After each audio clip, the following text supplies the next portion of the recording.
David Hertel with you. Hope you're enjoying your Friday morning. Thank you for being with us. So Elias, every Friday on In Transit, opens the phone lines.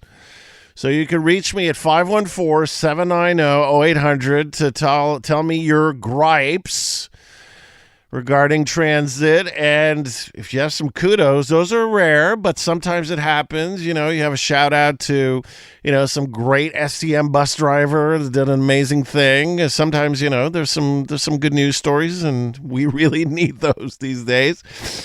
Until then, let's check in with Brenda O'Farrell, career journalist and editor, founder of the 1019 Report, which covers the other side of the Ile-aux-Tourtes Bridge and the 1510 West. Hey, Brenda. Good afternoon. Or I was going to say good afternoon, but it's still morning. Yeah, it's still morning. I was the same because you were good enough to be a regular during my 2 weeks filling in for Aaron and Natasha in Montreal now over the holidays. Thank you again for that. And so, me too, over the past few days, sometimes I was saying, coming up this afternoon. I was in the same mode. So, Brenda, there was some news this week about the Ile-aux-Tourtes Bridge. Well, yesterday, the Transport Quebec announced the possible reopening of one lane as of Monday, but only in one direction. So we're going to go from one lane in each direction to one lane in one direction and two lanes towards Vaudreuil. So basically, eastbound from this area to the island of Montreal still will remain one lane. So morning rush hours are not going to be any fun out here moving forward.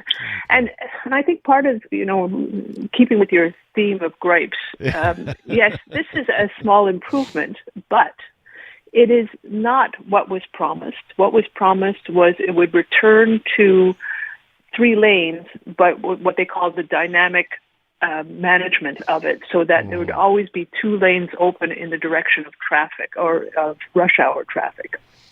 So that is not going to happen. And the explanation seems a little bit vague. And the other thing is the hope of it ever returning to that right now probably won't happen till towards the end of this year. So one lane into the island of Montreal for most of 2024 now. And again, keeping with your theme of gripes, it's not what was promised. It is far from being ideal. And when they announced it yesterday, it was under the guise of des bonnes nouvelles. It's always des bonnes nouvelles. Yeah.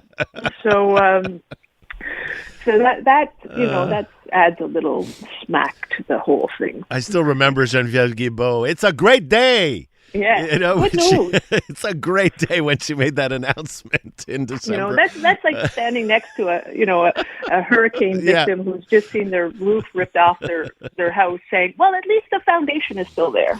So, Brenda, I know this is not your targeted type of news, but I'd love your take on this headline this morning again in La Presse, that now the Legault government is apparently looking at a tramway instead of the REM for the east side of Montreal. Now, again, I was part of the original planning process for the REM. And yes, we started with the center of the island towards the west and getting to the Distrant. That was phase 1. Phase 2 was always about extending the REM towards the east. And remember, the Caisse de Dépôt came out with a plan for that, but then Valérie Plante said, I don't like elevated tracks downtown for 500 meters on René Lévesque.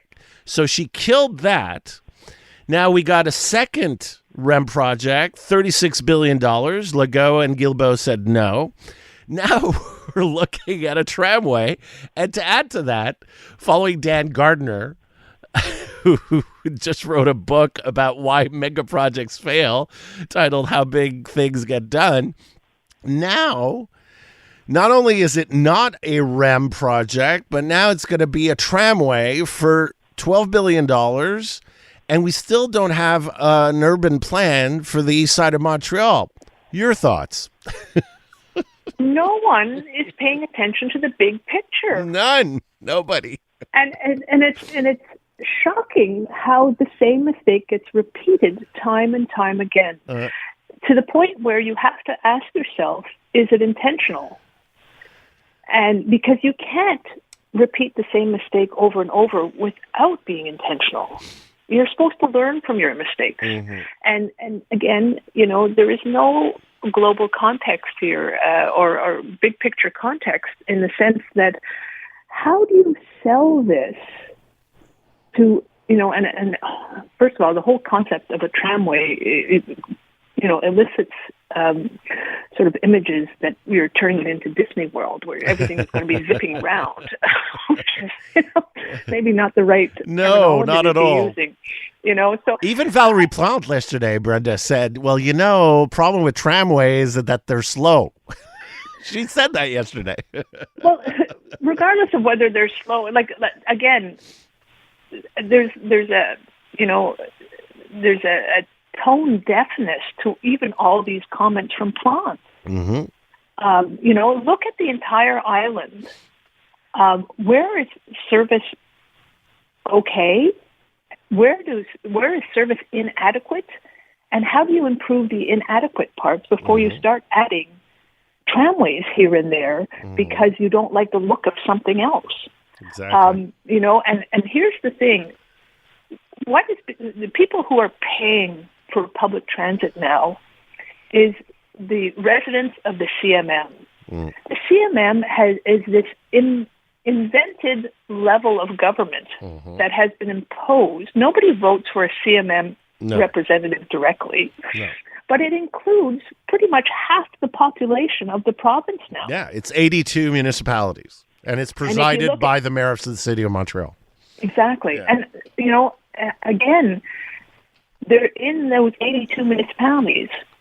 There's barely public transit in a lot of those areas, Correct. Yet they're being asked to pay for this. And before, one of the stories we worked out here is that in 2024, there's a new public transit fee being charged to every person who registers a vehicle in 2024. So when your registration comes up for renewal, you're going to be hit with an extra $59 fee, which is on top of your so-called $30 contribution that you put towards public transit. And a lot of people who are paying these fees do not have access to public transit.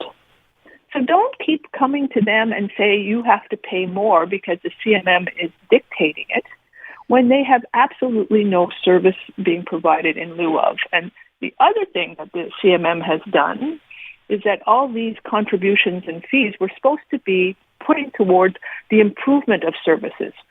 So that the promise was that eventually there would be better service to all areas.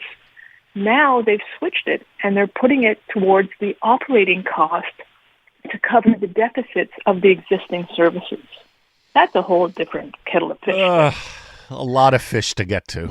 Brenda, that's all. A lot of kettles, a lot of fish, and no real planning. My goodness. Well, there's a lot of work. You won't have any shortages of stories in 2024, Brenda. Thank you so much for your time. Have a great weekend. Always good to talk to you. Bye-bye. Bye-bye. Brenda O'Farrell, a career journalist and editor, founder of the 1019 Report, which covers the other side of the Ile-aux-Tourtes Bridge.